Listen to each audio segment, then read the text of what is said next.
Madam, can I get the access to share my PPT?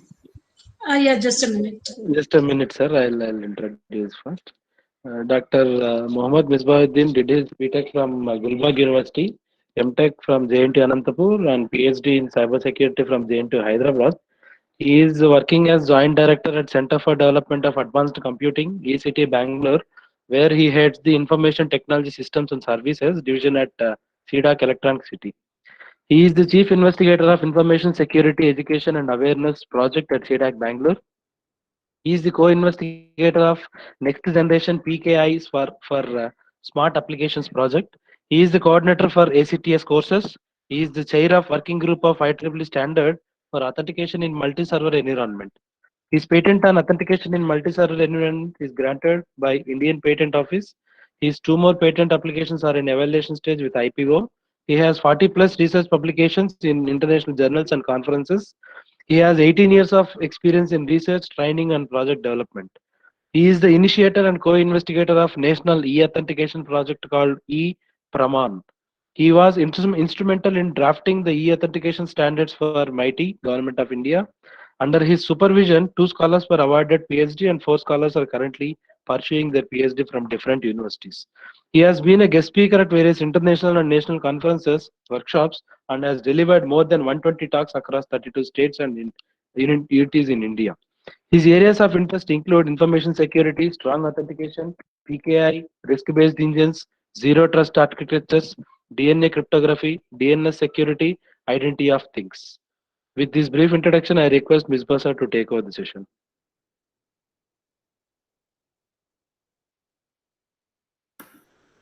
Thank you very much. First of all, thank you, Madam, Dr. C. Shubha Bindu, Madam, and the management of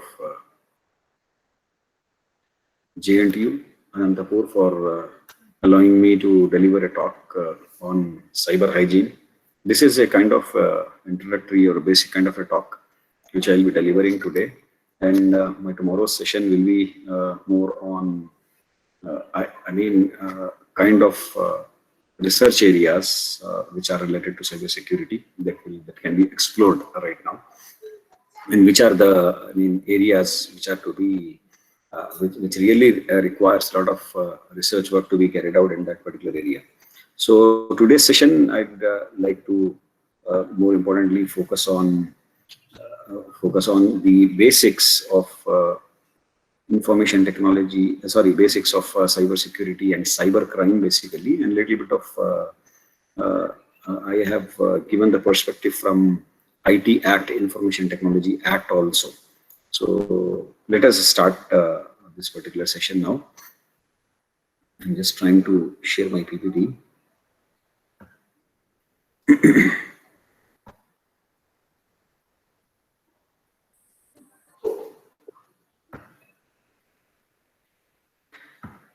Yeah, my screen is visible now. Yes, sir. It's visible, sir. Okay, I'll switch off the video now. Is my voice echoing? It's clear, sir. It's clear. For me, it is echoing. I don't know why. We are not getting any echo problem, sir. It's clear, sir. No problem. Okay. Yeah. Thank you very much. Yes, sir. So cyber hygiene, presently we are going through a worst kind of a pandemic. So we all are talking about the hygienic practices that we need to follow. At the same time, while we are looking at the hygienic activities, hygienic practices in our physical world, in our daily life, at the same time, the cyber criminals, they have exploited this particular situation and committed a lot of cyber crimes, a lot of frauds, which really requires cyber hygiene practices to be followed by each and every individual who has the presence on web. Now, I think some 60 to 70% of the Indians, they have the access to internet. Obviously, more than that might be. But one important thing that we need to remember that people have been duped, people have become a victim of various cyber crimes, especially since the first COVID wave and the first lockdown happened. The number of cyber crimes that have being carried out by the criminals have increased a lot. That is why the cyber hygienic practices are really required now. I'll just cover this particular topic. See, we are actually living in a cyber society, and a cyber society is one wherein the every organization, every society, or every company uses directly or indirectly ICT, information and communication technologies. So if you take the example right now, I mean, we are also interacting in a virtual world only. So the online education has become a reality now. If you look at the hospitals are also making use of ICT, information communication technologies. Judicial systems, judicial services, they have also adopted ICT in a big way.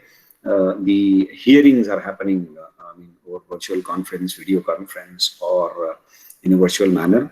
And then the verdicts are being uploaded on the website. So that means they are indirectly or directly using the ICT. So various aspects of our life have already been using the cyber world. So that is why the society will now be called as cyber society. We are no longer a part of society. In fact, we have become a part of a cyber society. So when we talk of a cyber society, obviously there will be cyber crimes that will happen. Like in society, crimes happen. In cyber society, cyber crimes happen. When cyber crimes happen, please remember that cyber crimes are more stealthy, more dangerous than the normal crime.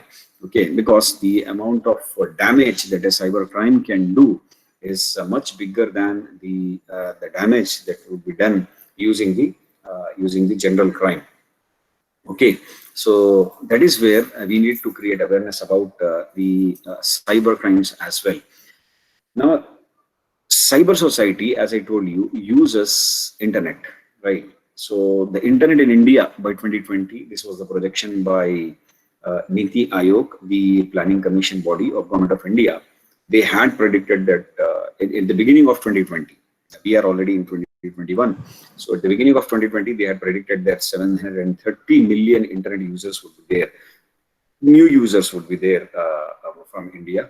And there would be 75% of the new users from rural areas. This is a very good sign of a developing country that, I mean, people from rural areas are also getting connected to internet. It's a very good sign of a developing economy, but at the same time, it's alarming also. It is very much concerning also, because if people do not have the, what I can say, if they do not have the awareness about what is good and what is bad of the technology, then they would end up becoming victim of a cyber crime. That is what has happened in the last 1 year, when the number of users have increased. So at the same time, the number of cyber crimes have also gone up. Okay, because internet is good or bad. The point is, it depends on how do you use it. It's something like you're asking the question whether electricity is good or bad, whether fire is good or bad. So fire is good or bad means, I mean, if you use it for good purpose, obviously it will be good. If it is not used for a good purpose, obviously it will be bad. That is how internet is also. The same argument can be applied to internet as well. So cyber criminals will use it with all the bad intentions for bad purposes. So that is where 75% of the new users from rural areas, when they are coming, so a lot of awareness is to be created among that. Just now, Madam was highlighting a very important fact that 50% of the investments would be on cybersecurity products, while remaining 50% would be on the creation of awareness among people and conducting trainings so that we get the cybersecurity workforce in India who can counter the cyber crimes. Okay, so that is where the creation of awareness is one of the important aspects of cyber society. Now, 75% of the new users to consume data in vernacular language, in their own regional languages. So that is also there. 83% of the compound annual growth rate would be the mobile video content. So you all know that earlier when TikTok was there, every youngster was excited shot a video and then uploaded on that particular platform. But after the ban of TikTok, Instagram Reel, and there are many other platforms that have come up, still the mobile video content is keeping on growing day by day. And it was predicted at the beginning of 2020 that there would be 175 million online shoppers. But I think it has gone beyond this prediction. It might have gone beyond this 175 million target because due to the restrictions and due to the pandemic, due to the lockdown, many of the people have started purchasing and buying through online means. 70% of the e-commerce transaction will be via mobile. I think this projection also have gone up now. Instead of 70%, 85% people might be using e-commerce transactions through mobile itself. 50% of the travel transactions will be online. Now, while using the internet, what are the primary online risks we face? I'm saying that cyber society is there. Then whenever we have the cyber society, then there would be risks of cyber crimes as well. So why do we feel that these risks are there? So let us talk about those kind of risks first. So the major risk that every one of you know, you might be teaching that also, but as a matter of introductory session, I would really like to highlight this. So the major online risks and threats are virus, worms, and trojans. Virus is also a kind of a software. It is created. This software is developed with a bad intention. It's not developed with a good intention, obviously. So what does the virus do? What does this particular piece of software do? So this particular piece of software actually deviates the normal behavior of the system to abnormal behavior. This is what the virus does. So virus, how do we get the virus is the question. How do we get the virus? Virus, generally, we tend to download things which are free of cost, or things which are suspicious. When we download those type of softwares, those type of files from internet, then along with that, a virus file will also get downloaded and get installed into our system. Whenever we install that downloaded file, along with that, the virus file will also get installed. Through these kind of means, we get the virus. We get the virus through emails. We get the virus through by using pen drives. Again, the major source of getting virus is downloading of suspicious file. Okay. Now, second major risk is worms. What is the difference between worm and a virus? The difference between worm and a virus is something like fever and viral fever.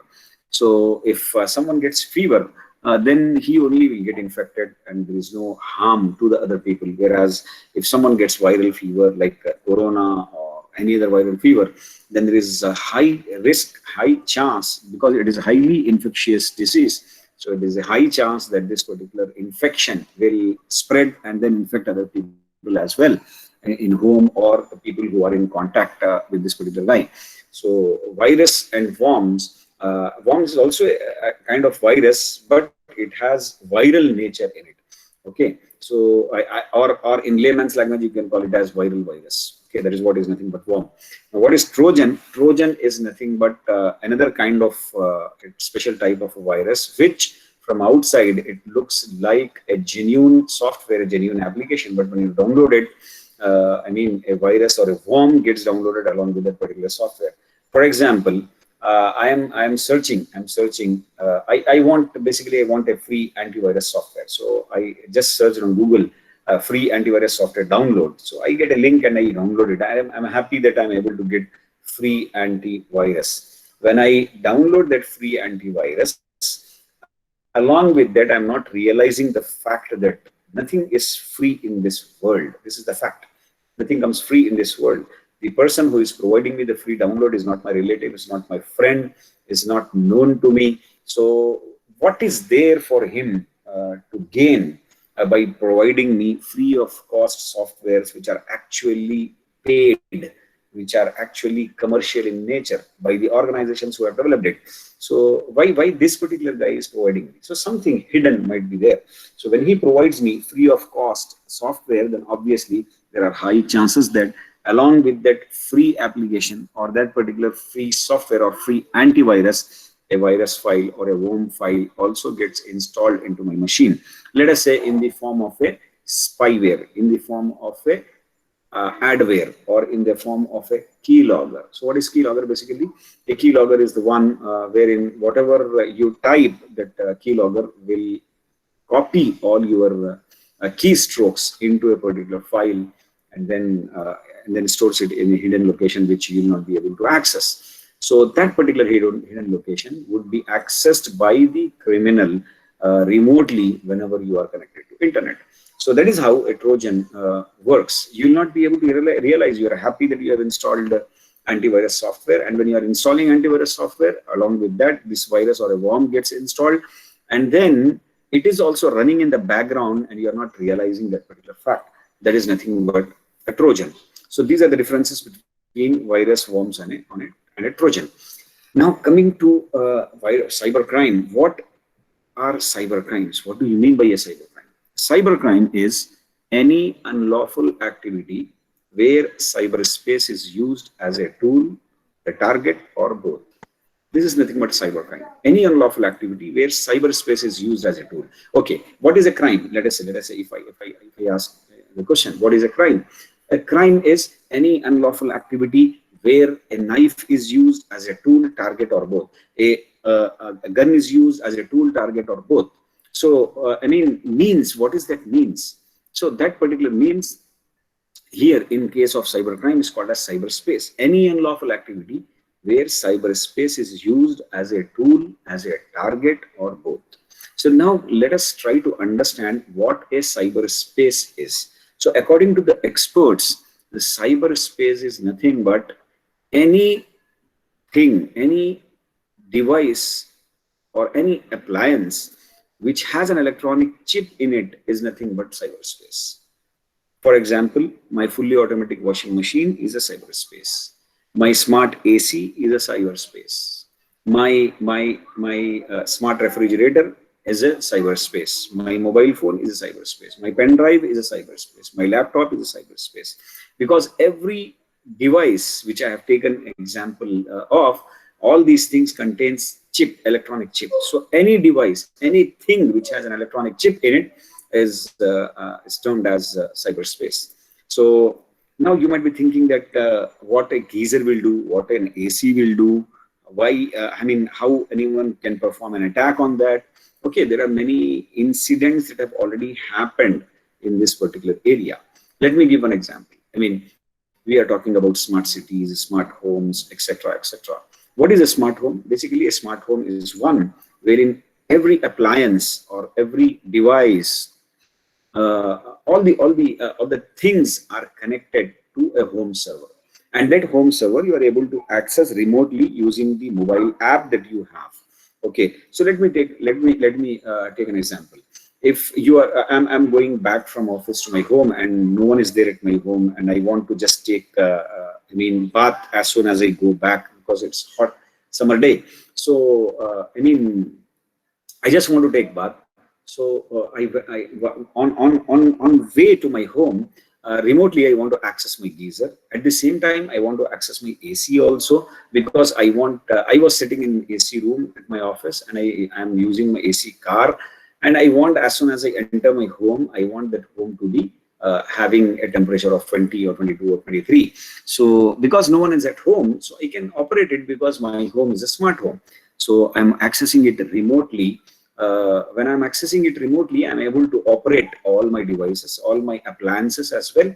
When I'm able to do that, an attacker or a criminal, if he guesses my password, if he gains access into my home network, he will be also able to play with my appliances. He will be able to play with my devices as well. He can increase the temperature. He can decrease the temperature of AC. He can shut off the shut down the refrigerator. He can shut down the devices, appliances. All these things can be done by the criminal remotely. Okay, so this is one example I have given you. Okay, there was a case. This is a real case that has happened in case study. That a couple has filed a cybercrime case in the cybercrime police station.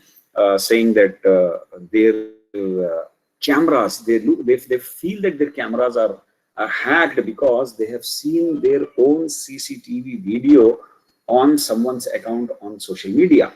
And live streaming of that, it was really surprising.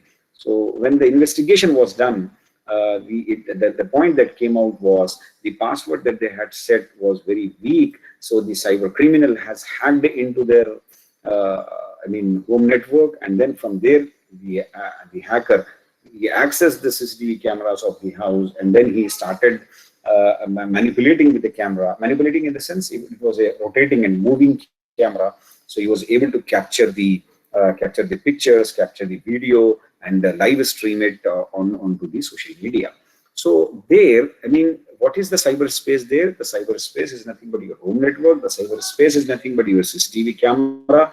So these things that the cyber criminal is doing is an unlawful activity. Okay, so that unlawful activity is done using a cyberspace. Cyberspace is being used as a tool. Cyberspace is being used as a target. Then it will be called as a cybercrime. I hope that you have understood what a cybercrime in the legal context is. Now, there are many types of cybercrimes. I'm just putting out a list, and this is not a complete list of cybercrimes. It is just a kind of indicative list. You can think there are many other cybercrimes that are there already there. In cyber world. Okay, so these are the various types of cybercrimes. Few of the cybercrimes we will discuss along with the consequences that are there and what are the legal implications that are associated with these cybercrimes. So let me discuss one by one, get into this particular topic of cybercrimes. Now, what is the cybercrime rate in India? It is keeping on increasing. If you look at the Statista's statistics that they have put out, 2010 there were hardly 966 cybercrime cases that were registered. And by the end of 2018, 27,000 cybercrimes have happened. In 2019, 59,000, and by the end of 2020, the cybercrime numbers have shot up to almost 1 lakh. And there are certain states, I don't want to name it, who were the worst hit by the cybercrimes, and the number of cybercrimes there has gone up to 20,000, more than 20,000. Okay, so the number of cybercrimes are keeping on increasing, and please remember that this is the data. This is the data given by the National Crime Records Bureau. It is an agency of Ministry of Home Affairs. Okay, so the Ministry of Home Affairs has provided this particular data, and based on this particular data, we can just understand that how it is keeping on increasing. But still, you may be thinking that 59,000 or even 1 lakh cases in 2020 might not be very much alarming, because in a country like India, where we have around almost 1.4 billion people, so out of 140 crore people, 1 lakh cases is very less. That is what we are thinking. But the actual ground reality is different. Please remember that these are the cases which are actually recorded, FIRs are registered, cases are investigated, and or people, the criminals are arrested. So these are those cases that are recorded by the National Crime Records Bureau. Okay, whereas the ground reality is different. Every day you can see in newspapers, daily basis, number of cybercrimes that are happening across India.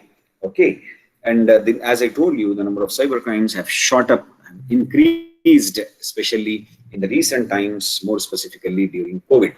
Okay, there was a report of Times of India which I am keeping every time. I'm not deleting this particular screenshot, because this was a report published by Times of India on July 22, 2017, wherein they said that one cybercrime in India happening every 10 minutes. This is very, very, very serious issue, because in 2017, in the number of cybercrimes are happening, one cybercrime is happening every 10 minutes as per the analysis.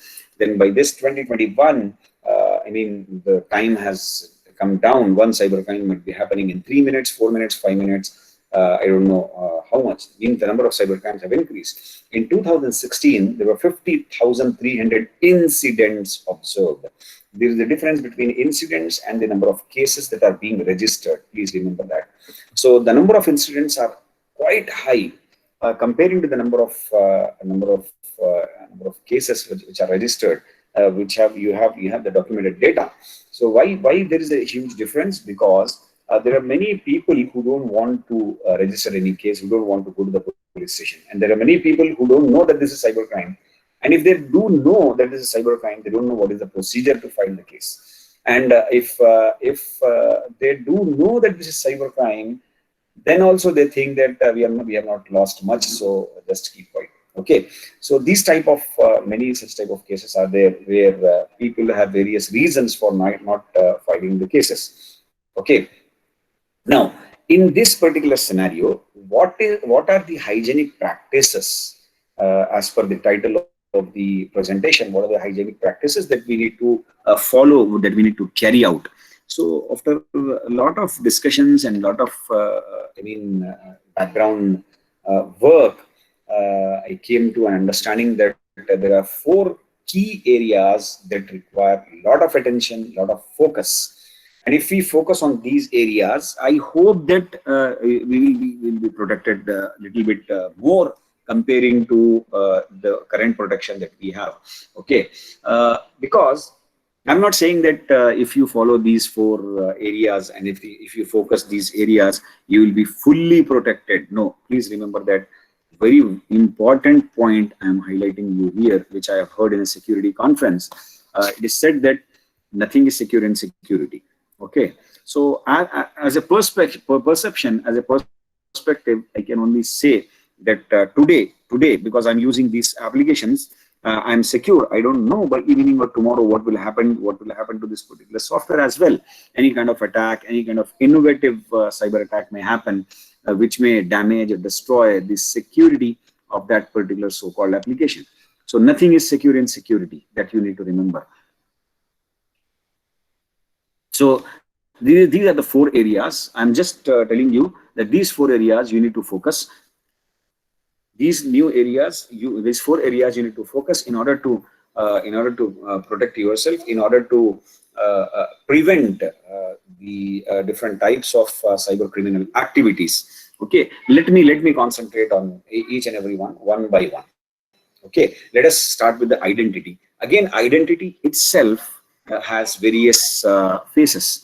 Identity, you have credit card identity, you have debit cards, that is also kind of identity information.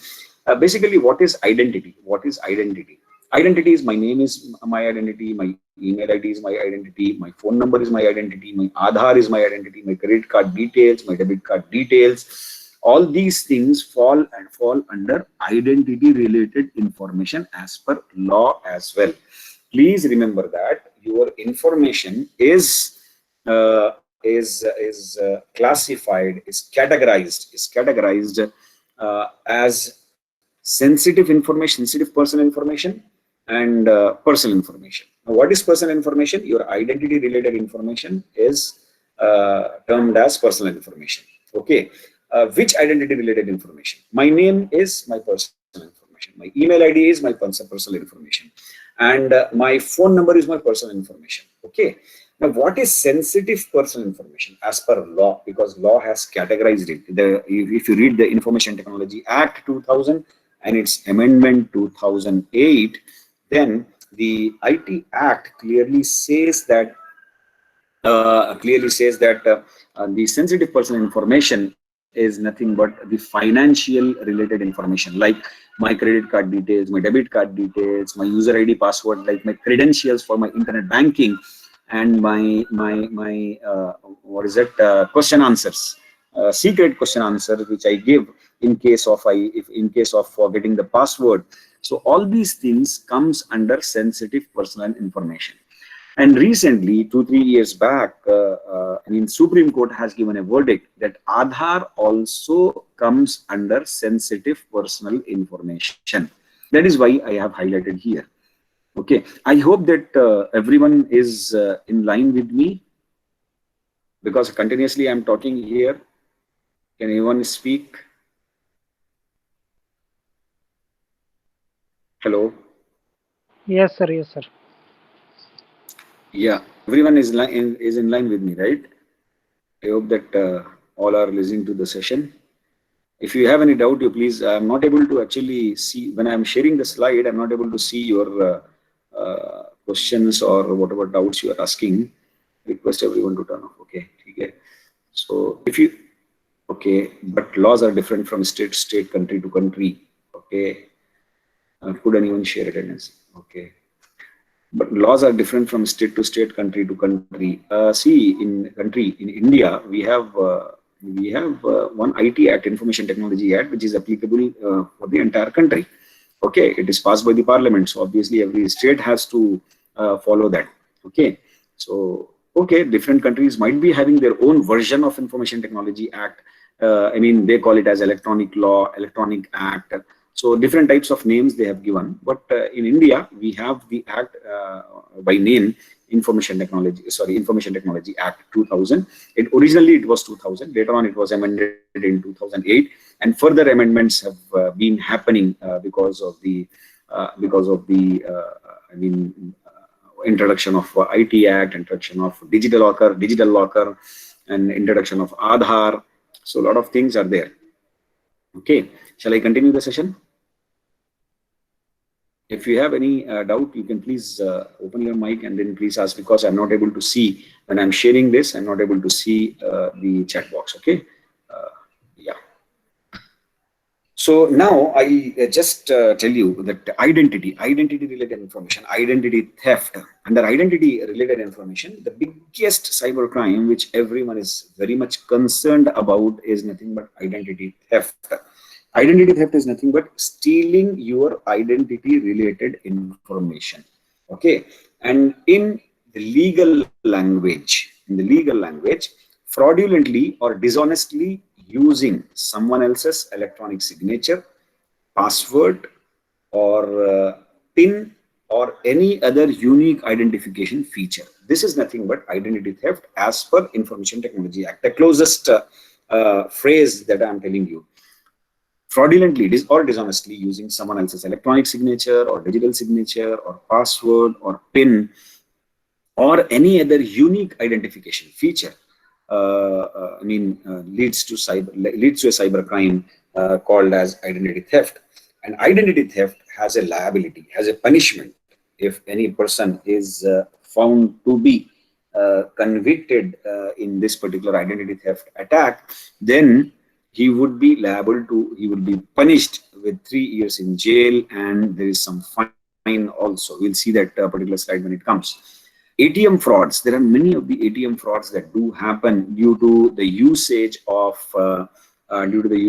your skimming devices, shimmers, and etc. I'll go to all these things one by one. You might have read the information or the news in various websites. I mean, they are keeping on coming now. Earlier it was not the case, but now please remember that data has become very, very, very important. In fact, data is the new oil, as the industry experts are saying. Data is the new oil. What do you mean by this? This means that if you look at the Gulf countries, they were just deserts, but when they identified that they have the resources like petroleum resources, so oil resources, they have become filthy rich in hardly no time. In 2-3 decades, they have become filthy rich. Okay, so the industry experts are saying that in this particular era, the data is the new oil. Okay, if you want to become rich, you should hold some data. And please remember that our data is being sold without our information. In fact, we are giving the permission to sell without realizing the fact that we are giving this permission to them. Because Microsoft has made us practice in such a way that you keep on pressing next button till you see finish button. And in between, if I get a checkbox for agreeing to the terms and conditions, I'll simply check it and go ahead. That's it. I don't want to read. I don't have time also. I don't want to read. I'm not interested because anyhow, I want to access this particular service. So the experts say that when you do that, you are actually agreeing to the terms and conditions and in their own techno legal language, which you will not understand also. Like if you talk to any call center, they will say that we are recording, this call will be recorded for training and quality control or quality assurance purpose, something they say. Okay, so in the name of training and quality assurance or quality control purpose, when they are recording it, we don't know for what other reasons they will be using it. I don't know. Okay, similarly, my data, like what is my data? Basically my personal information, my name, my phone number, my email ID, my Aadhaar related information, my house address. You see, people have become, I can't say lazy, but they are taking it so lightly while sharing the data that we are not concerned. I don't know, in Anantapur and wherever you are right now sitting, in Bangalore, we have a local courier service called as Dunzo. Okay, Dunzo. It is something like Swiggy, Zomato only, but Swiggy, Zomato actually takes the parcels from the restaurants and then deliver it at your home. Whereas this Dunzo takes anything what you give, parcel or anything, from the home, from one place to another place. And within a matter of half an hour or 1 hour, your item gets delivered. Okay, so that Dunzo asks me to provide the full address. Now, by this time, more specifically during COVID, during lockdown, people have extensively used the Dunzo and these type of services. I'm not only targeting Dunzo, I'm just giving the example because it is in front of me. I have used it multiple times. While using, I was just thinking how many house addresses they might have already collected. Okay, and people have been sharing because they want that particular service to be used. Okay, now please realize you all are professors, you all are engineers, you all are research scholars. Think over it. Are we not sharing our important information or data free of cost to the agencies? And now the next question is, do we have any law which gives me also the sharing, who is actually sharing the information, who gives me also some power to protect that particular data which has already gone in the hands of a third party? Do we have any such law? No, we don't have such law. The law in IT Act, it says that the BPOs, the call centers, the banks, or whichever organization takes my data, collects my data, it is their responsibility that they should follow. They should follow. It is this kind of word is written. They have to follow reasonable security practices and procedures. Somewhere in the slides it will come. Okay, reasonable security practices and procedures they have to follow to ensure the data security.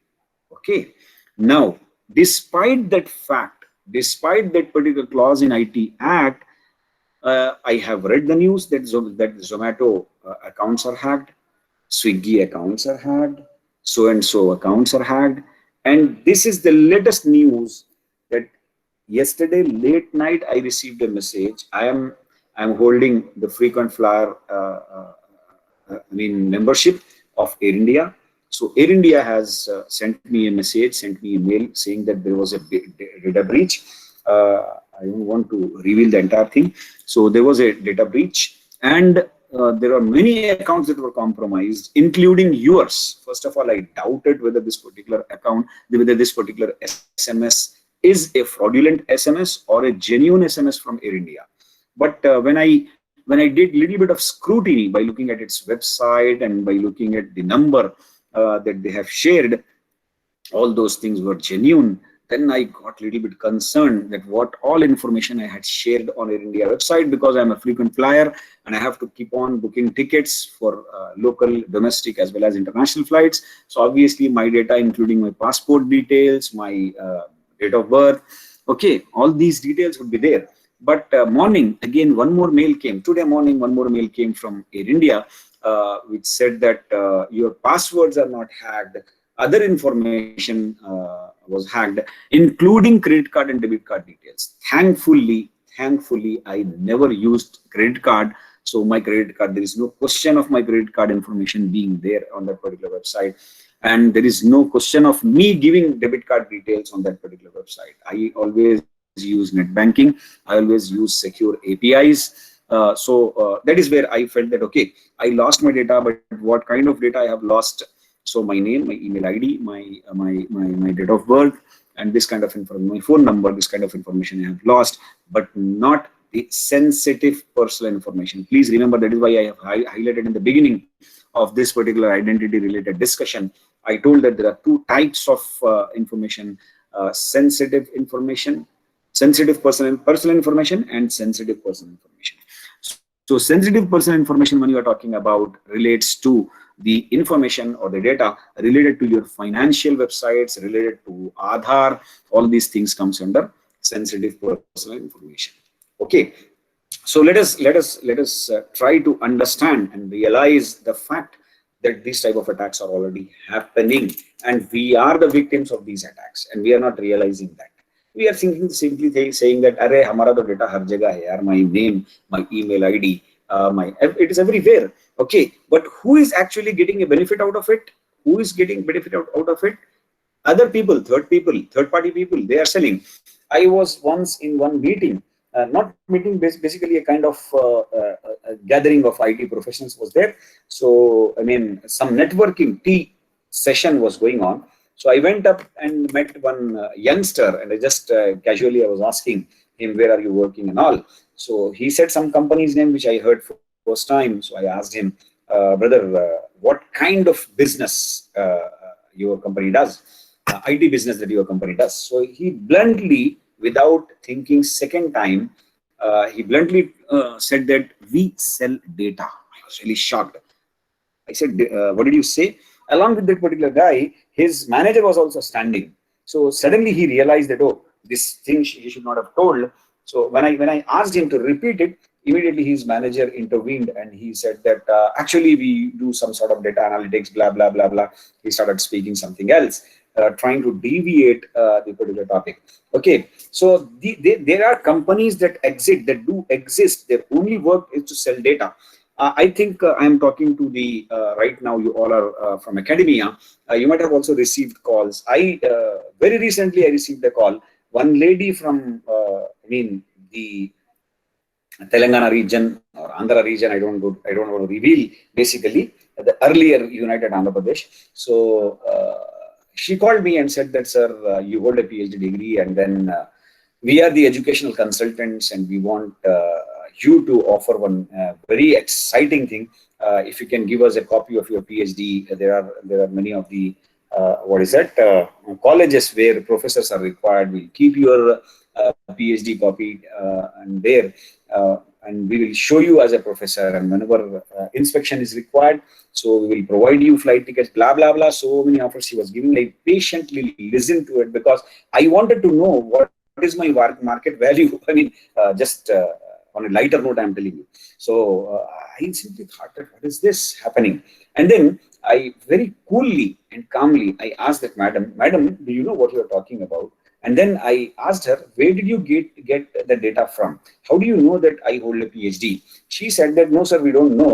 Our boss buys the data, purchases the data from somewhere, and they give us the file in which thousands of records of PhD holders and these type of qualification people would be there.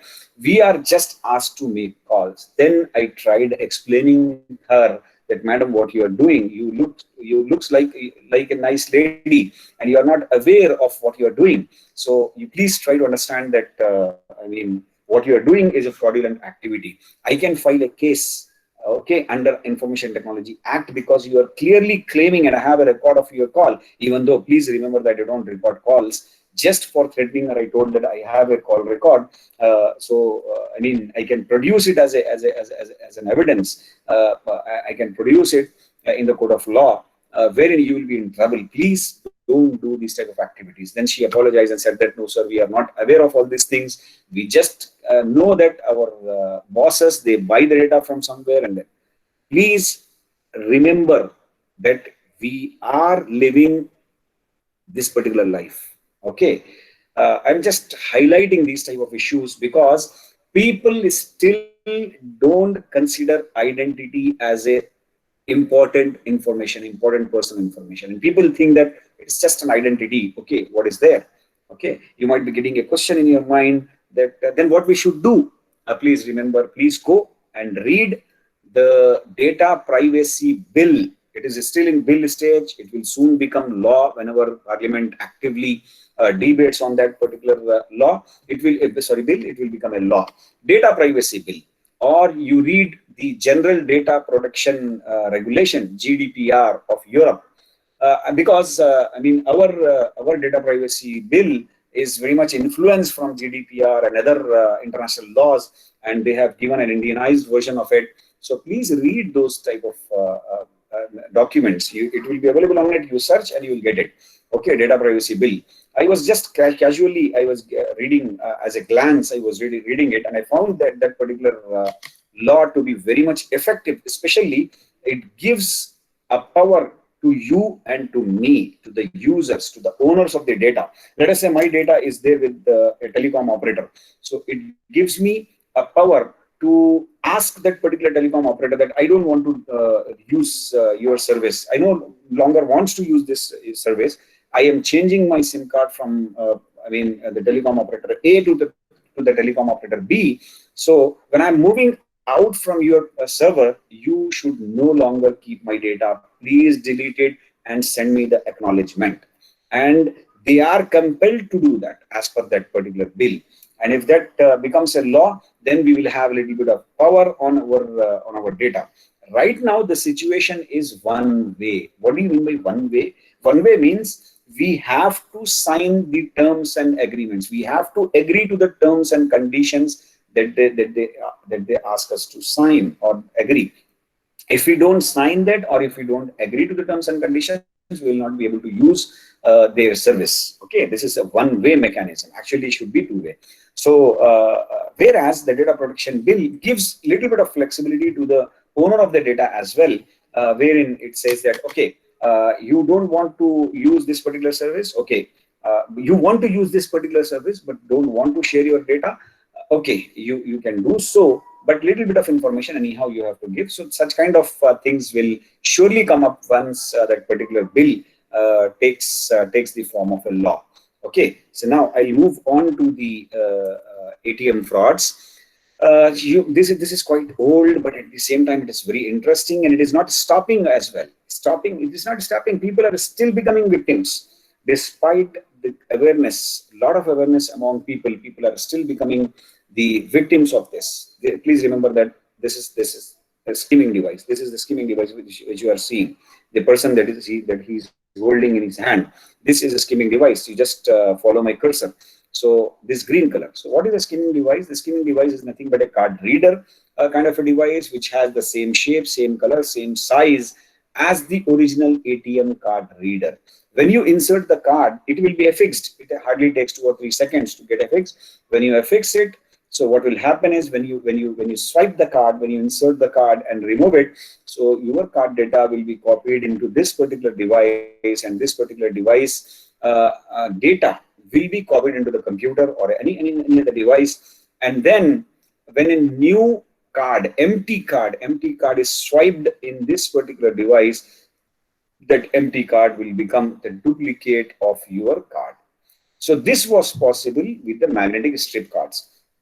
On top of it, a keylogger. This is the keylogger.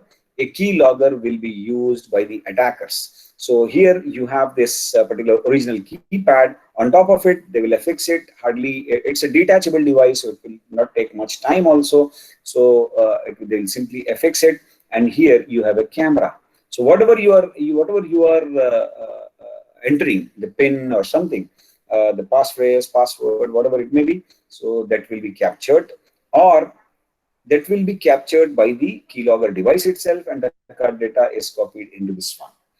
These skimmer devices were active and were used especially for capturing the magnetic card related information.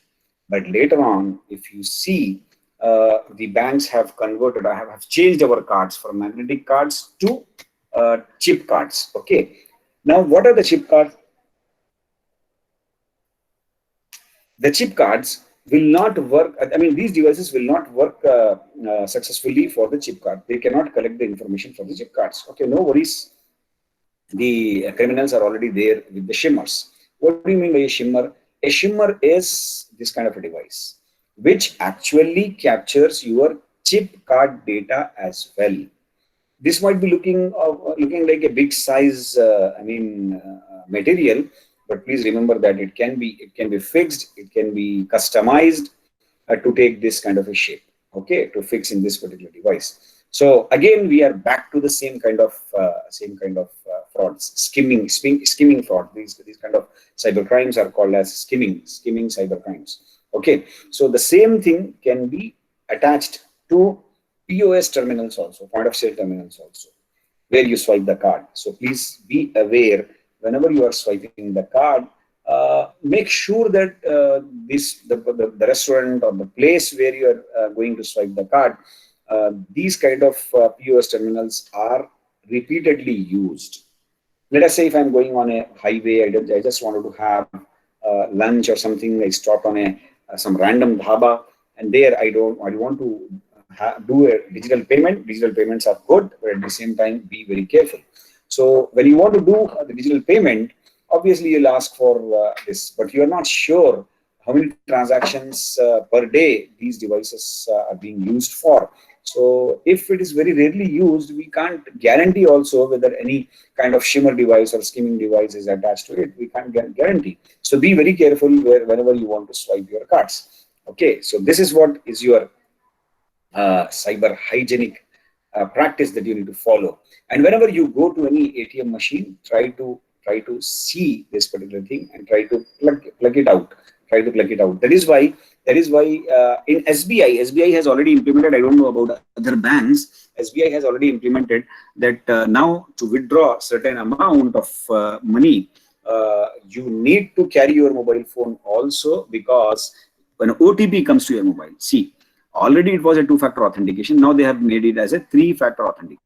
Two-factor means we were inserting the card, something you have, and then you were entering the PIN, something you know, and then you are also entering an OTP, something you have. So it has become almost like a multi-factor authentication because to avoid these kind of attacks. See, when you have changed, my question to the bank authorities is, when you have already changed the magnetic strip cards to chip cards, then why you are worried? Why you are actually providing OTPs again? Why you are doing that? Don't you think that the security that you are providing is enough now? Will you keep on increasing the number of factors? Is a big question, right? People and the bank authorities have to answer it. Okay. Please remember that the skimming frauds are still there in the name of shimmers. Okay. So I'm just skipping this because these are all same slides which I've already discussed. So we have already discussed the frauds using the credit cards, debit cards, and ATM related frauds. Now coming to Aadhaar. Aadhaar, as I told you, the Supreme Court in its ruling said that Aadhaar is a sensitive personal information. That means this sensitive personal information should be protected. Who should protect it? Who should protect it? The owner of the sensitive personal information is also responsible for protecting this particular data, as well as the organizations who are holding my data. They are also equally liable and responsible to protect this particular information. Okay, how to protect that we will discuss further. Okay, meanwhile, does anyone have any doubt on Aadhaar or Aadhaar security? Aadhaar security?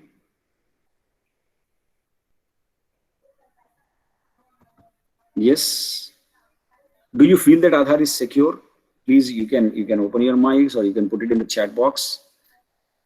Yes. Every okay. mobile operator taking our Aadhaar. Okay.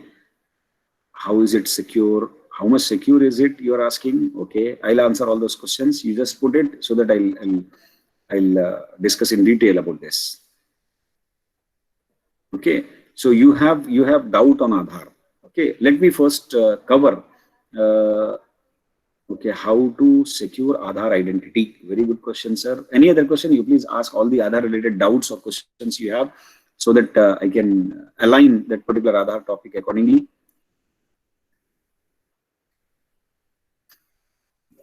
Okay. Does anyone right now carrying Aadhaar number? Anyone is having Aadhaar number? I have a doubt. No, we can download Aadhaar from website. Yes. Yes, you can download, madam. So what is your doubt related to that one?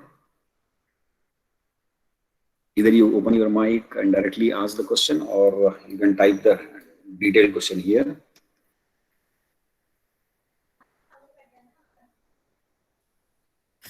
Okay, let me first explain you how this Aadhaar authentication mechanism works. Okay, how Aadhaar works, how Aadhaar security is. When it is downloaded, it is stored in our system. If our system gets hacked, okay, I'll come to that. Colleges, banks, everyone taking Aadhaar. I'll highlight that particular point also, where you have to give Aadhaar, where you should not give Aadhaar. Everything I'll tell you. Okay, any other point? Everybody know how to open Aadhaar. Okay. Okay. How can we secure it? Okay. Only 2-3 people are asking the question. Okay, okay. So hopefully these questions are representing the other people's doubts also. That is also a possibility. In Aadhaar, first of all, let me highlight, let me spend some time on how Aadhaar works. Okay, this is Aadhaar authentication ecosystem. I'll give you a simple example. When you take that example, you will understand. Okay, Aadhaar holder. Okay, we are Aadhaar holders. You are an Aadhaar holder. I am an Aadhaar holder. Now, I want to buy a SIM card. Okay, so while buying a SIM card, please remember that Supreme Court has very clearly told that banks, telecom operators cannot make Aadhaar as mandatory. In the same ruling, Supreme Court had told that Aadhaar number is a sensitive personal information. Okay. In the same ruling, they have also told that Aadhaar cannot be taken mandatorily by banks as well as the telecom operators. Okay. So if they are asking you as a mandatory document, you should not give. In fact, you can quote that Supreme Court ruling. Okay. I have done that. That is why I'm telling you. I have done that. I don't want to name the telecom operator. I went there. I wanted a SIM card. So they told that, sir, Aadhaar, give Aadhaar, sir. I said, I don't want to give Aadhaar. No, sir, it will not work. I said, I cannot give you. So you tell me any other identity related document. So finally they said that, okay, sir, any identity related document they give, you give. So I have given my driving license. That's it. Okay. But here I am taking the example. Okay, let me take the example of ration. Because Aadhaar ruling, the Supreme Court gave a ruling of Aadhaar saying that Aadhaar is mandatory only for government welfare schemes and for the government services. Okay. Now the schools, the colleges who are asking you Aadhaar, if those schools and colleges are private schools, private colleges, then it is not mandatory for you to give Aadhaar copy. Please remember this for your children also. It is not mandatory at all that you should give them the Aadhaar copy. There is one catch there. If your school is facilitating you to provide the government scholarship for your children, then for that government scholarship, if they are asking you Aadhaar copy, then you have to give. I hope that you are understanding this particular point. Okay. So if government organization is there and due to your Aadhaar, they are also giving you some service, free service or welfare service or discount service, a government service, you are becoming a part of, beneficiary of that particular service, then you have to give Aadhaar if it is a government service. Okay. So here I am taking the example of ration service, ration card. Okay. Like, what is that called? PDS, public distribution system.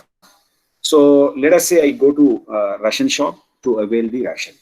Okay. So they will ask me obviously Aadhaar because that is a discounted thing I am getting. Subsidized grains that I am getting, subsidized ration that I am getting from that from government of India, for state government, whatever. So from the government agency. So that is where if they ask me Aadhaar, because they have kept Aadhaar authentication because people were misusing it. That is why Aadhaar is being used there. And there you have to give Aadhaar mandatorily. So now coming back to this particular image, Aadhaar authentication ecosystem, I am the Aadhaar holder. I went to a public distribution center. Okay. So that public distribution center or ration shop in our simple language, the ration shop, he has asked me to give Aadhaar. I have given my Aadhaar copy or Aadhaar number. He has asked me to give the OTP or he has asked me to give the biometric. Okay, because he wants to validate me. Now, once I give my Aadhaar number plus biometric or OTP, you please remember that these ration shops will not be software. They are not software companies. They don't maintain software. So obviously, they need some sort of GUI to graphical user interface to enter that. Okay, so that GUI which captures your Aadhaar and which captures your biometric information and transforms it into the format that is acceptable by UIDAI. That particular agency is called as sub-AUA. AUA is nothing but Authentication User Agency. Authentication User Agency. So it is a sub-AUA.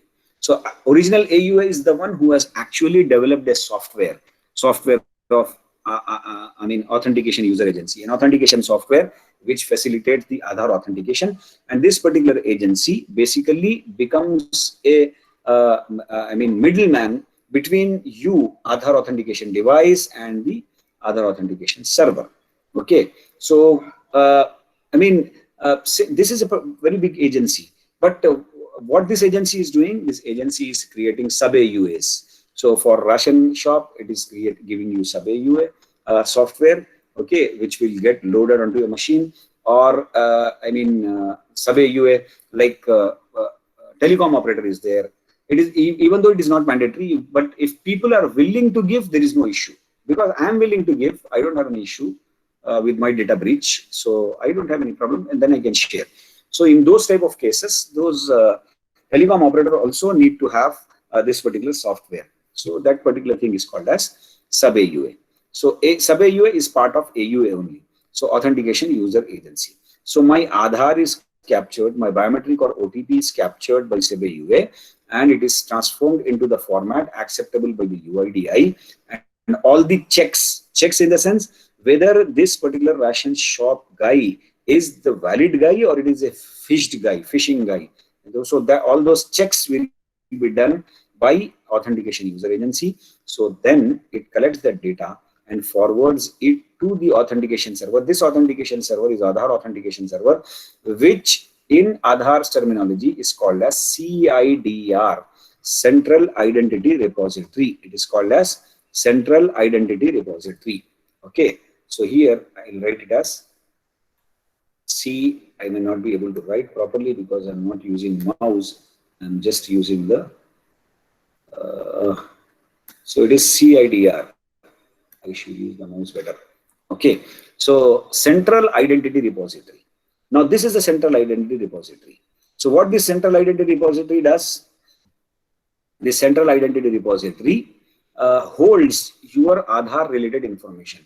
What is Aadhaar related information? Your name, your date of birth, your demographic data. Basically, your demographic data contains your name, your email address, your date of birth, your house address, your photograph. All these things are called as demographic data.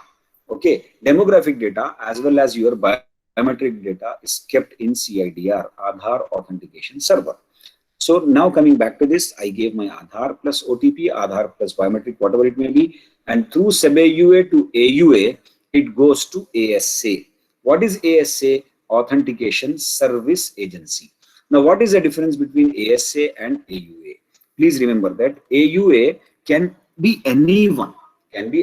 You also can become AUA provided you have that infrastructure and provided you follow the guidelines for setting up of AUA, guidelines given by the UIDAI, Unique Identification Authority of India.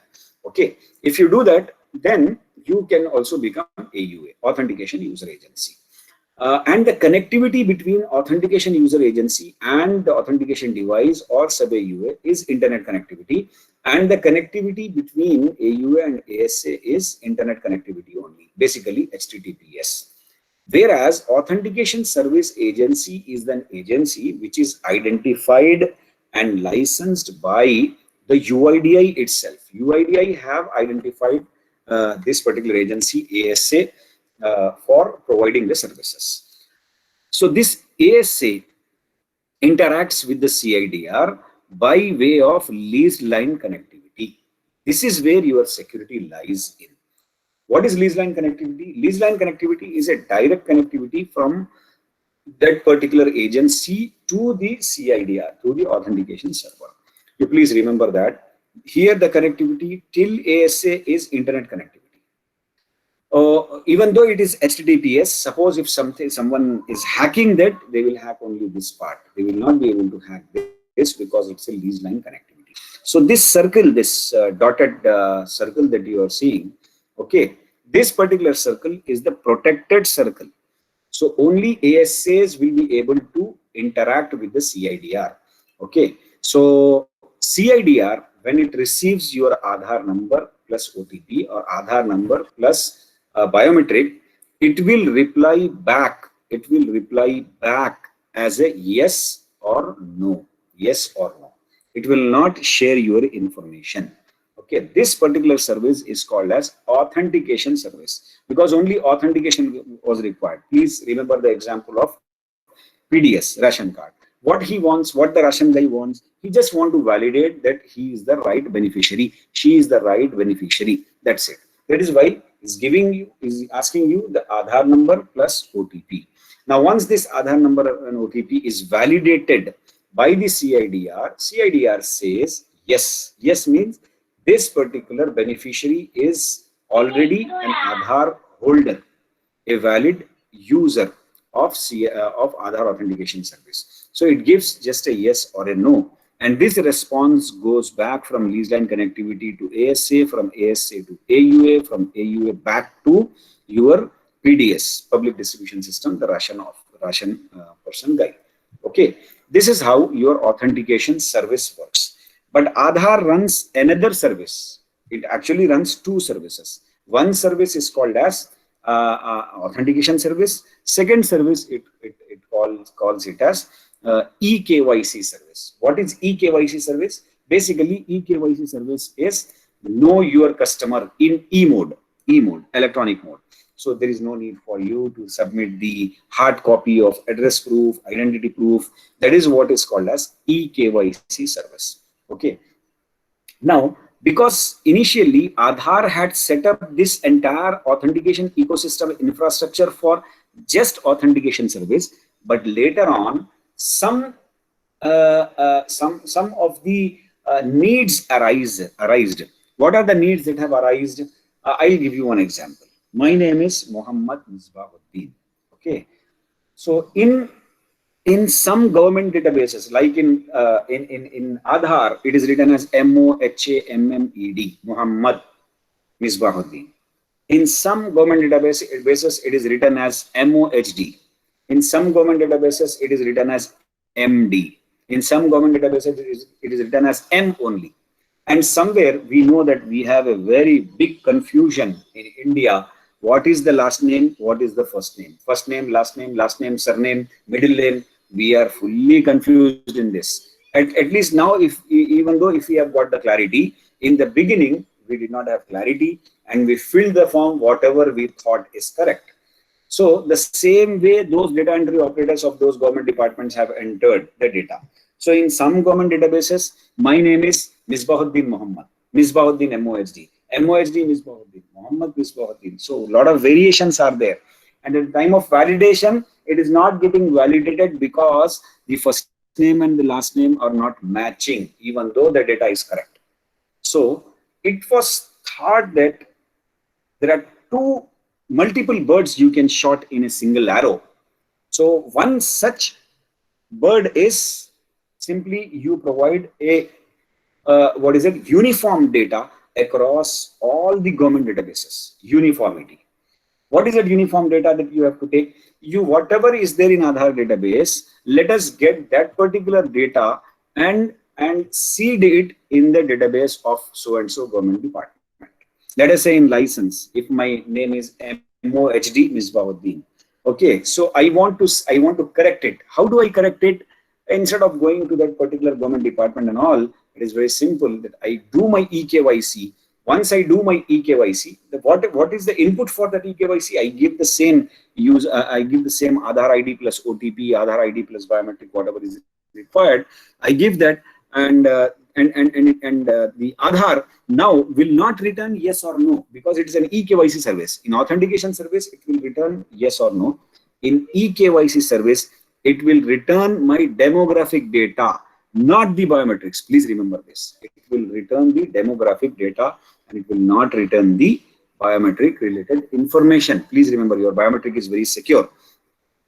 So that particular service is called as eKYC service. And because of eKYC service, all the government departments can have the uniform data. This was one of the reasons. Another reason is, I mean, your eKYC can be done online, saving time and saving the n number of printouts, making the world green. So all that stuff is there. That is another reason.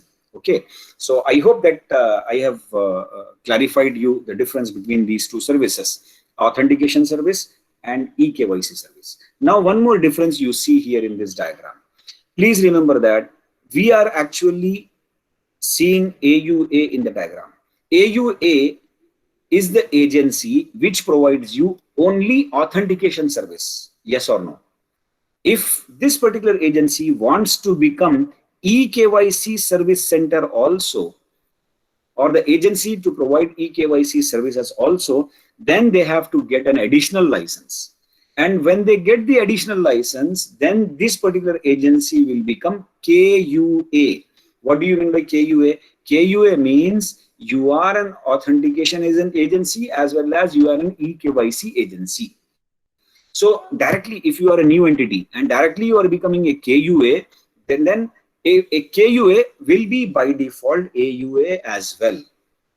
And AUA will not be by default KUA. You have to get the additional license. So you have to become KUA. And in the case of ASA, they have to become KSA, eKYC based service agency, eKYC based user agency.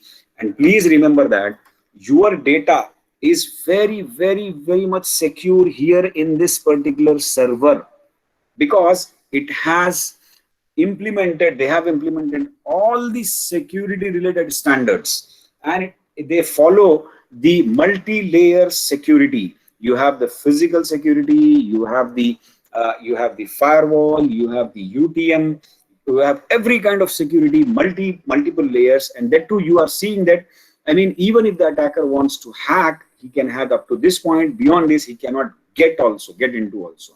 So there is hardly, when he cannot get onto this particular ASA itself, how can he get the data here? So be sure that your data is safe in Aadhaar server. Okay, but now the question comes, then where the news is coming from that the Aadhaar data is leaked? How we are getting that particular information? I mean, the news articles you are reading and people are getting terrified. Please remember that when in eKYC scenario, you have given your Aadhaar plus OTP. I hope that you are following my cursor. Your Aadhaar plus OTP. This is KUA. This is KSA. My Aadhaar plus OTP has gone here, and then I want eKYC service. So my eKYC data, after my validation, my eKYC data, my demographic data comes back to ASA. ASA forwards it to AUA, and AUA gives it to sub AUA, and this AUA or sub AUA keeps it in their database. And please remember that that demographic data which comes from this server comes in XML digitally signed format, and it is uneditable format because it is a digitally signed format data. Once you digitally sign a document, you cannot modify it. If you want to modify, your data becomes invalid. Please remember that. Okay. And lot of controls UIDAI has kept on ASA and AUA. If AUA guys wants to tamper with the received eKYC data, the intelligence in those controls and the modules that are installed by UIDAI on AUA and ASA, it can be easily captured, and they will be able to know, the UIDAI will come to know that they are going to edit the data. That is why I'm saying that this data is in uneditable format, and it is a digitally signed data. Digitally signed data means validated and authenticated data as well. Okay, so now suppose if AUA does not maintain proper security for their server wherein they are receiving the eKYC data, and if that particular AUA's server data is hacked, AUA's data server is hacked, then your data might leak, Aadhaar demographic data might leak. So this leakage is not from Aadhaar server, it is not from UIDAI server, it is leaked from AUA or any other agency who is holding it. Please remember this particular point. But still, just for your building your confidence, Aadhaar UIDAI will not keep quiet. They are putting a lot of huge fines in one agency who found to breach one of the rules. Rules set by Aadhaar. When that particular rule is breached by a particular agency, I don't want to name it. So Aadhaar has identified that through its intelligent modules, which are downloaded, which are installed in that particular agency's server. So immediately Aadhaar has banned that particular agency for offering eKYC services or using Aadhaar related services. And also Aadhaar has imposed a fine of ₹1 crore on that particular agency. Okay, because data is very costly, and we already have the Aadhaar Act, Aadhaar law passed by the Parliament. Do you have any doubt in this now, or shall I now? I just want to ask you if you have any information. Agree with you, sir. What if Aadhaar server fails? Very good question. It's a very old question people have been asking. If Aadhaar server fails, sir, please remember that backup server will always be there. We know that Aadhaar is a centralized authentication server and centralized data server mechanism. But if this server fails, you have the secondary server already in place. Okay, so Aadhaar main server, I heard that, I mean, right? It is there in Gurugram, and whereas the second server, the secondary server, or the backup servers, or the what is that called in the technological terms? The mirroring servers are there in Bangalore, in Hebbal. Okay, somewhere in Manyata Tech Park. I don't know where is it. So agree with you. So the eKYC return only demographic data, but somehow if biometric information leaked, then it is threat for us. I'm clearly telling you that biometric information cannot be leaked because your biometric information is not shared at all.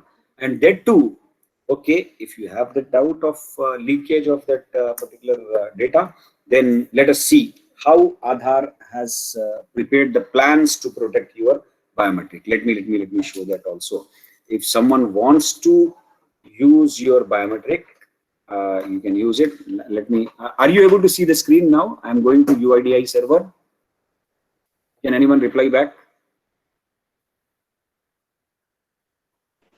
Yes, sir. I'm trying to access. Okay. So UIDAI.gov.in. Oh, it is not accessible. Okay, connection timed out. Okay, let me try again.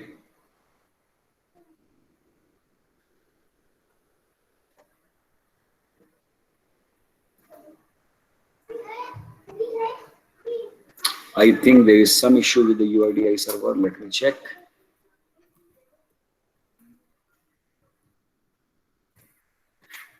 So net is working. Obviously, when I'm talking to you, net is working only.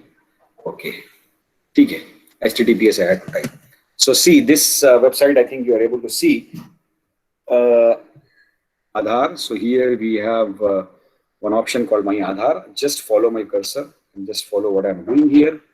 My Aadhaar. Under My Aadhaar, you have the third column called Aadhaar Services. Go and explore it. Okay.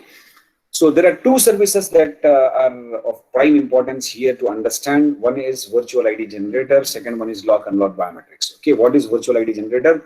Virtual ID is actually an identity a temporary identity that is created out of your Aadhaar number. Okay, I don't know how they are creating, but I came to know. My own guessing understanding is they might be computing hash of your Aadhaar number plus they are hashing the what is that current timestamp and they are creating one more identity. So this is a temporary identity. What is this virtual ID basically? Meanwhile, let the particular website gets opened. So what this virtual ID does? Virtual ID basically is a temporary ID and it is a 16-digit number. Unlike your Aadhaar is a 12-digit number. So the virtual ID is a 16-digit number, and this 16-digit number is valid for lifetime also, or minimum validity is 24 hours. Means what do you mean by that? If you want to change the virtual ID after 24 hours, you can change it. Okay, every 24 hours you want to generate a new virtual ID, you can keep on generating. Let me give one example to you. Okay, how it works. I go to a telecom operator. There is no mandatory that you should give your Aadhaar number. But you are feeling that if I give my Aadhaar number, then my services will be faster because eKYC will be done faster. Okay, okay. If I want to share, but at the same time I'm concerned about my Aadhaar number because Supreme Court had told that Aadhaar number is sensitive personal information. I am concerned about my sensitive personal information, the protection of my sensitive personal information. At the same time, I want to avail that service as well. Okay, so it is not a tricky situation. Aadhaar has a solution for you. You go and create a virtual ID, share your virtual ID with that particular agency. Don't give your Aadhaar number. So virtual ID is a 16-digit number ID. Can anyone do you want to tell your virtual ID or something? Okay, I'll enter my virtual ID. Not virtual ID basically. So for that I need to stop sharing because I don't want to share my Aadhaar number with you.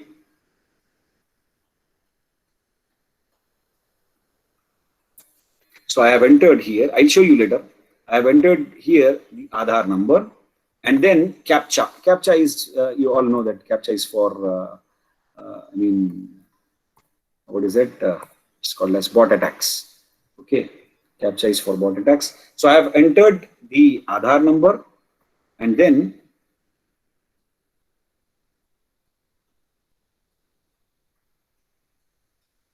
I have entered the CAPTCHA also. Now there is one button called send OTP.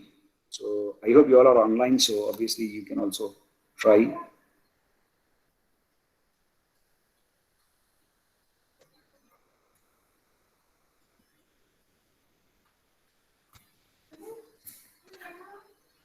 So I have clicked on send OTP. So OTP will come onto my mobile now. So I want to share my screen now.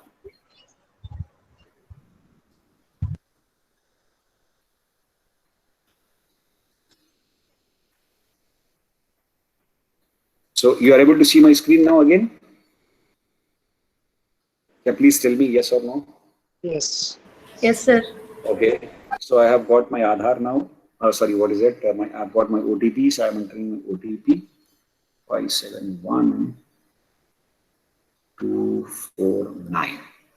Now here you have two options: generate virtual ID and retrieve VID. I had already multiple times I have created virtual ID. So I want to use the previous ID only, then I can retrieve. If I want to generate a new virtual ID, I can generate a new virtual ID. When I click on generate button, now my virtual ID will be generated. Okay, see here. Your virtual ID is sent to your registered mobile number. So I have already received my virtual ID. I'll show you on the camera my virtual ID. Okay, by stopping the presentation and by putting on the video. Okay, I hope that you are able to. Are you able to see my video? This is my virtual ID. Okay, this is my virtual ID here. A 16-digit number, which you can see. Okay, so that is what is the virtual ID that I was talking about. Now, wherever I go, I just need to use the virtual ID. There is no need for me to give the Aadhaar number. If they are saying that no, you have to give Aadhaar number, you tell them first of all you have built your software, because already this was announced in 2017 itself. Okay, 2017, yeah, 2017 virtual ID concept. So I request you all to create your virtual IDs, and then every 24 hours you can create a virtual ID. Now I'll tell you the scenario. The scenario is something like this. I have today taken one SIM card. So even though it is not mandatory, I just for the speedy process, I have shared my virtual ID with them. And tomorrow I am going to avail some other service. Okay, there I want to create a new virtual ID. So I will create a new virtual ID and give. Now what happens to the previous virtual ID? It becomes invalid. As soon as a new virtual ID is created, the old virtual ID will become invalid. And once the old virtual ID becomes invalid, what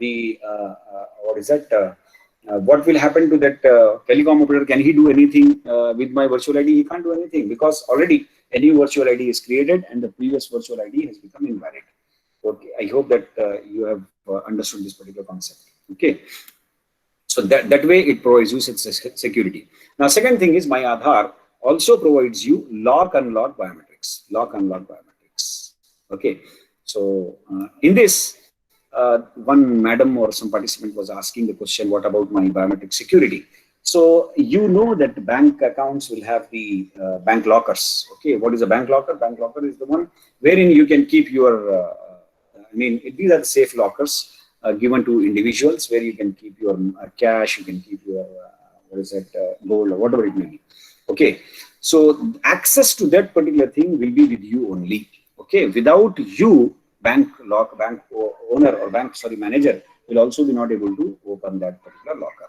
So similarly here, my biometric data is there with the Aadhaar server, but without my consent, they will not be able to unlock my biometric. Okay, so you have to enable this particular service. I understand that after biometric lock enable, I will not perform biometric authentication until I unlock biometrics. So once it is logged, whenever you want to have biometric authentication, whenever it is required, you have to first unlock this biometric, because you have logged.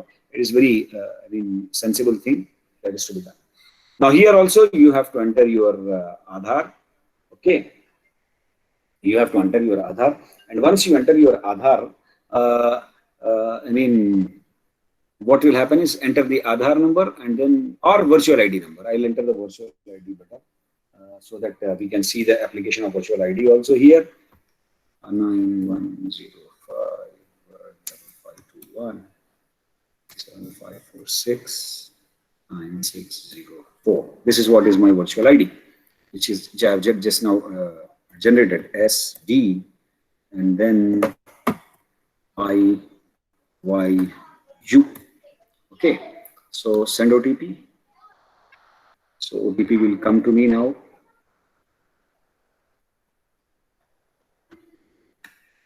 Let me receive my OTP. Yes, OTP is received. So I'll enter my OTP 859229.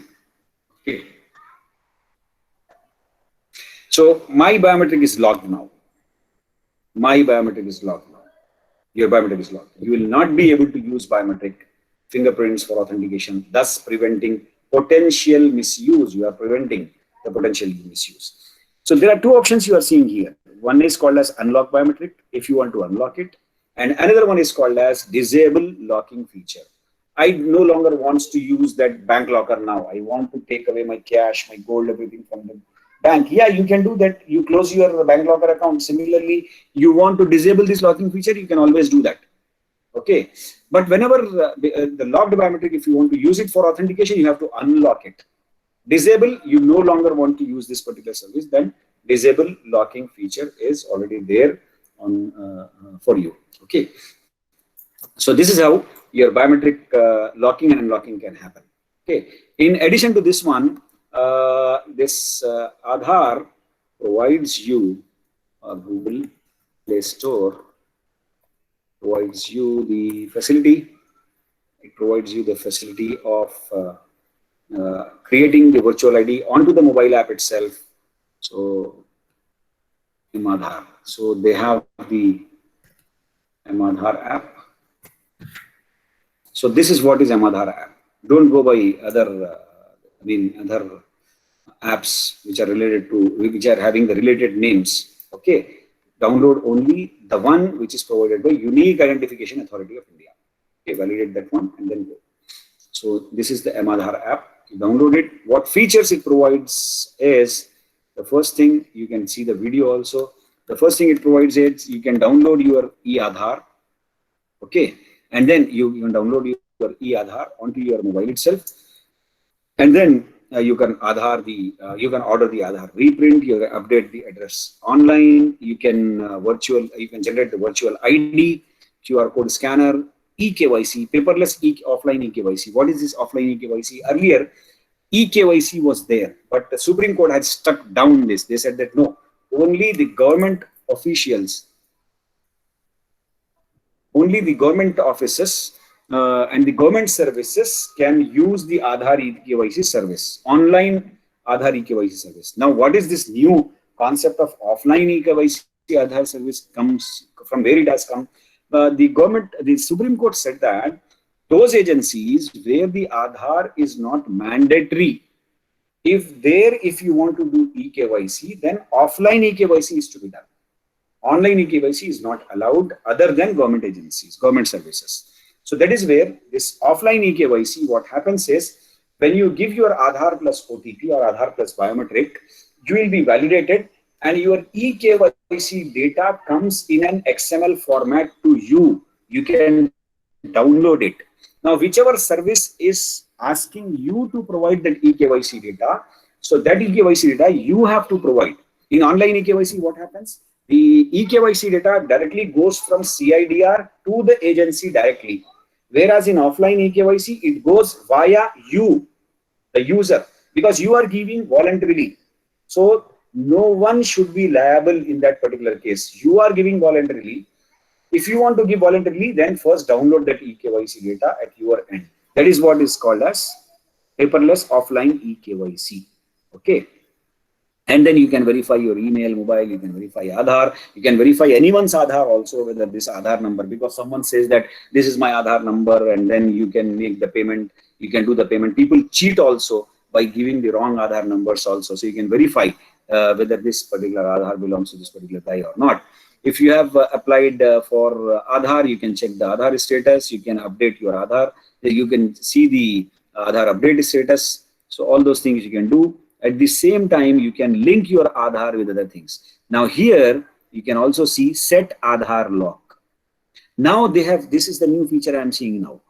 You can lock your Aadhaar number also now.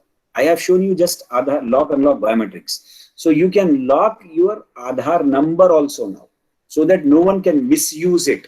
What do you mean by misusing it? Once you lock the Aadhaar number, some other person using your Aadhaar number for authentication. Let us say they have some way or the other got your SIM card, or they have cloned your SIM card. So OTP will come there. What all they want, they just want your Aadhaar number. So if you lock your Aadhaar number here itself, then they cannot use it for authentication, because Aadhaar knows that this particular number is logged. Then how come this particular number is coming? So the owner of that Aadhaar number has to unlock it from the app. So download this app at the earliest. Do all these settings. You can lock and unlock biometric here itself. You can generate the TOTP. Many of times you might have seen, you might have experienced that the Aadhaar OTP takes some time to be received due to more number of or the heavy traffic, huge traffic of SMS flow. That is why the SMS gets delayed also. So instead of avoiding all those things, you can generate a TOTP, time-based OTP, which is generated onto your mobile. And like I have entered the SMS-based OTP onto the screen, you can enter the TOTP there. So generate VID also. All these options are already there. So it is better that you download this particular app. I hope that many of you might have already downloaded this, and you might be using it also. It is good practice, and create awareness about this as well. So I am till now I have covered the Aadhaar related information only. Kindly repost the attendance link. People are very much concerned about attendance than session, it looks like. So sir, what if already I have provided my Aadhaar information photocopy for various service providers. I'm thinking it is exposed. Now, how can I protect it? Already the arrow is being shot. You can't do anything. Okay. So, I mean, you can't do anything. That is why it will not prevent, but it will at least have some sort of security for you. Whenever you are giving the what is that Aadhaar copy, now there is no need for you to give Aadhaar copy also. That is what I'm stressing continuously. If you need to give Aadhaar copy also, you write the purpose, for what purpose you are giving, so that they should not misuse it from your end. Okay. But once you have already given what they are doing with my Aadhaar data, I cannot do that. Okay. And how can I protect it? Okay. In your point of view, what is better for us, lock or unlock? I will lock, obviously. So you see your perspective. If you feel that your Aadhaar is not sensitive information, even though Supreme Court is saying that it is sensitive information, so take a decision based on that. Okay. So, but the only little bit of inconvenience you will get is whenever you have to use Aadhaar, you have to unlock it. You have to use Aadhaar authentication, you have to unlock it. That is the only inconvenience. But because, please remember that there is always be an imbalance, trade-off between security and usability, inconvenience. Okay. If you want more convenience, you have to compromise security. If you want more security, you have to compromise convenience. That is what you need to remember and take a decision on that. Kindly repost. Array, what is this attendance link? So many times people are very much, it's not posted yet.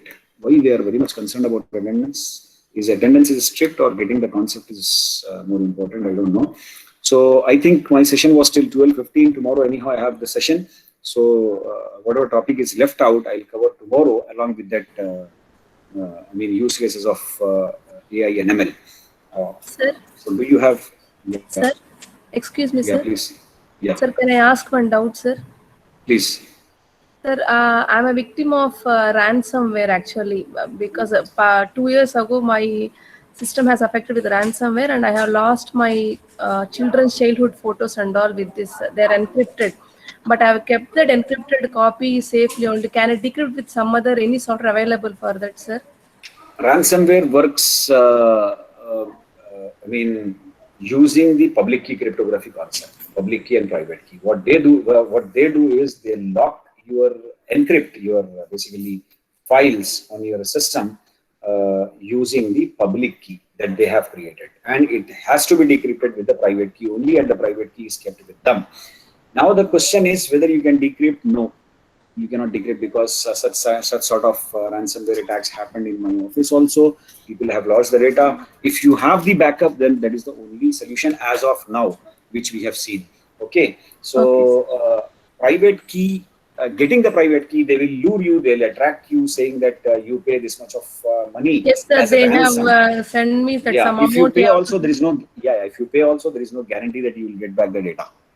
Okay. Or you will get the data, because you will get the key, because how much ethical they are. You cannot trust them because they have already hacked you. Okay, you can further do further damage also if you provide them some sort of information. Okay. Okay. Thank you, sir. Okay. Any other doubt? Any other thing? Any other question you have? You please ask me. Anyhow, tomorrow again we will meet. I'll continue the session. I was not able to complete this session. Really surprising to note. Madam is there, madam, or whoever is the coordinator?